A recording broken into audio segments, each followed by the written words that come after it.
What's the aftermath to midweek been like? Is that a difficult position to pick the players up from? Yeah, they were really down. They were really down after the game and the day after, but it's part of the story in football. You have moments like this, and it's even worse when you play a really bad game and you go out. That was not the case. So there were the circumstances, and I don't want to go into that again, but it was clear for everybody all over the world. I get so many messages from all over the world about this red card. So that was clear for everybody, and it changed the game. But like I said after the game, you cannot turn that back. UEFA will never say, okay, we're going to replay the game. So that's done, that's finished, and it's our job.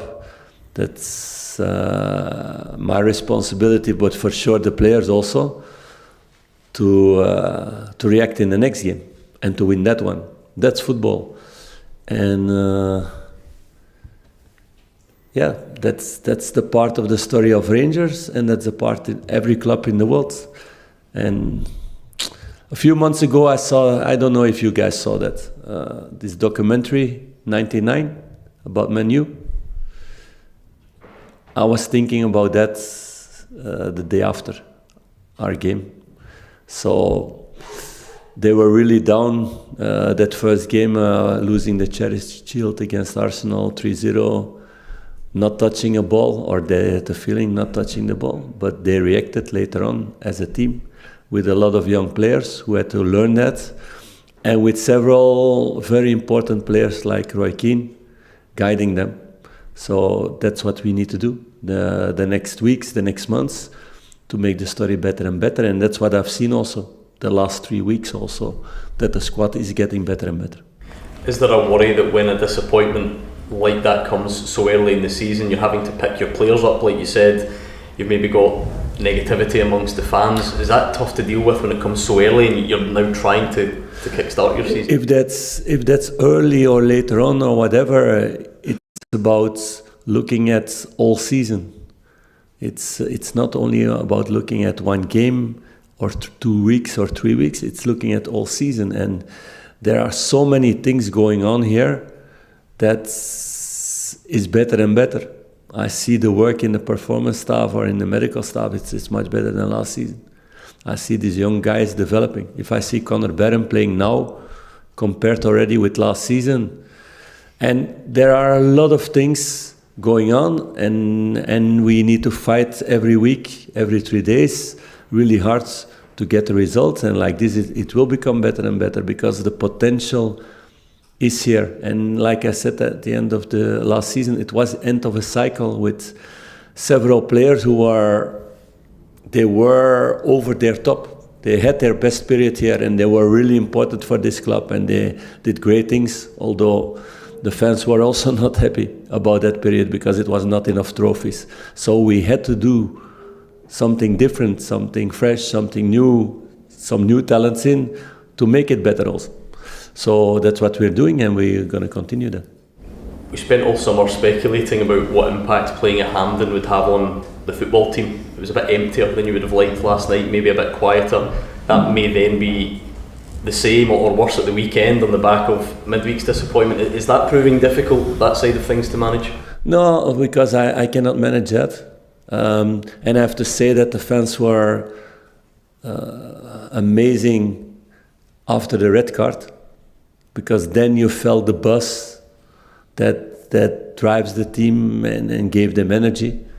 And they were pushing in that way, and after the 0-1, it fell away again. So we need to look for that, to find that again also in Hampden, all of us together. But our duty stays to win football games, to win duels, to give good passes, to make the right runs, to show what the fans want to see. There is our job to do. And then I know the fans will follow.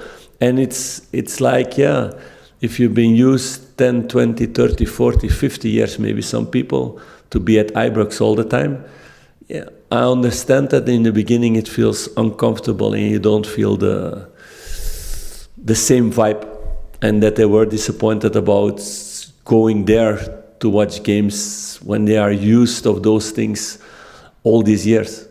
But it's very important to stick together and to be positive to make it better and to get the best results also in this period that we're not at Ibrox.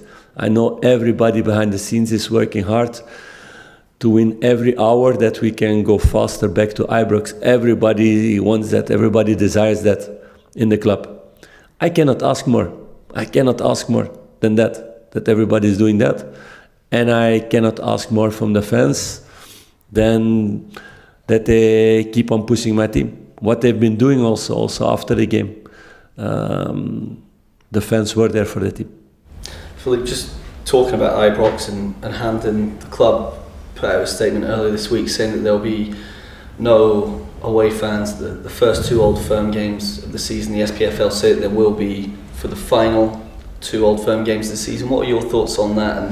And I'm not involved in these talks, but I hope for football games always that there are 2 sets of fans, but there are some things from the past or some things now. I don't know all the details about that, so I'm not the right person to comment if it was possible now for these first 2 games or not.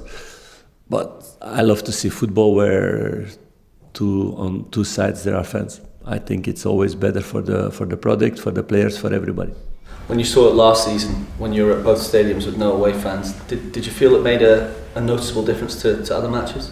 Yeah, it's a different atmosphere. Yeah, it's different, but yeah, we need to adapt. Like we had to adapt in other circumstances also. So it's about not putting focus on that. I try to control the things we can control, and to put all the effort in that. To go back to Hampden quickly, you've had a few games there now. Are you beginning to feel more at home at the National Stadium? Yeah, it will never be home. You cannot replace Ibrox. That's impossible. But you can make it like a second home. Some people are lucky that they have a second house or a second home. It will be like that. So those are the lucky ones in life. So I think we need to be happy that we could stay in Glasgow. We need to look at it in that way. If we didn't have Hampden, we had to travel much more. The fans had to travel much more, and that would have been worse. So the club did everything, and together with the SFA to make the difficult situation, the good as possible. There have been reports linking Rabbi Matondo away from the club this week. Can you tell us anything on that? No, I cannot say anything about that. There are so many rumors about players, and yeah, we had a talk several weeks ago that it's important for the club to sell also players, to get players. So I don't know what's going to happen the next 2 weeks in that way. So we will see. Are you still in that position where players need to leave before you can bring them in? Yes, that's the case, and some of them know it already really long time, and they're still in the building, so that makes things more difficult. But it is what it is. I cannot put a gun on their head to get them out of the building. That's also not the idea. How frustrating is that as a manager to be in that position? It's what I said about all the other things. It's not something I can control. So I don't put any energy in that. All the energy is in the players who are here, the players who will be here, and to get the next result. All the energy is in that. Philippe, what's the opening games of the season told you about where your team is and how much reinforcements you're going to need to challenge this season? That we didn't get the results that we deserved, for sure in the Kiev games, and for sure in this last game. The Hearts game was an equal game. It was a correct result for me. You see also, Robin was not there yet. Okay, he was there, but he just signed. He even didn't train. Václav trained 2 times before that. You've seen already the impact that he had in the moments that he played, but he's not ready for 90 top minutes yet. We know. So, yeah, it takes time. It's normal. And in that way, it's continuing game by game to doing that, and also to see that with this amount of games, because when you play every 3 days, for sure when you come to the 4th, 5th game, for some guys there's some tiredness getting into the body that you need to make some kind of rotation also in your squad. So it's about focusing on that. Some fans are a little concerned that now that you've missed out on the Champions League money, Celtic will now have access to that financial gap will widen. How can the club counteract that and make sure that gap doesn't prove decisive this season? Yeah, but it's not only about money. If that's the case, then everywhere in the world, the team with the most money wins every year a title. Of course, it helps a lot, and you see that there are financial differences, and because of that, you have a group of teams winning a lot of things and other teams less. That's also logic, but it's our job to get the best out of the potential that is here. And we were close last season, because people maybe forget, but we were close in that way. It's about stepping up now with the new guys coming in, with all the youths, with all the young players, and using that energy also to make a next step and to let them gel together, to let them make connection together on the pitch, off the pitch. It's also a work to be done that we're busy with every hour of the day. It's building a new squad. So that takes time also to get this connection between players, and then the other side, getting players back out of the long-term injuries and all those things. So I see what I see. I see people working really hard in this building every day without any day of rest. Players, of course, sometimes a day of rest also to recover, but rest in the building, working really hard, and the players also working really hard in the training. And I see the evolution also, because at the end, okay, you didn't qualify against Kiev, but it's not a fair result after the 2 games and what happened there. So if everybody who saw the games against Partizan Belgrade knows what the qualities they had, the team did a lot of good things in that game. Do we have some things to improve? Yeah, for sure. Do we need more quality in the squads to make a next step? Also, for sure. Everybody knows that, but I know everybody's working really hard for that also. 2 more in this section, please. Can I ask you about the squad for tomorrow? Is there an update on Ridvan Yilmaz after his injury also? Yeah, Ridvan will be out, and yeah, I don't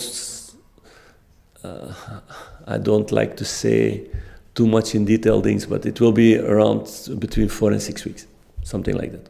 So how does the squad look for tomorrow? Is there anybody else missing? Are you looking forward to maybe making Scott Wright also has a smaller problem. Probably he will not be available, and Liam Belligan is still in doubt, and the rest will be fit. Philippe, do you have to look at potentially bringing in another left back given Ridvan's issue, or can you cope with? I don't think we have the assets to do those things now.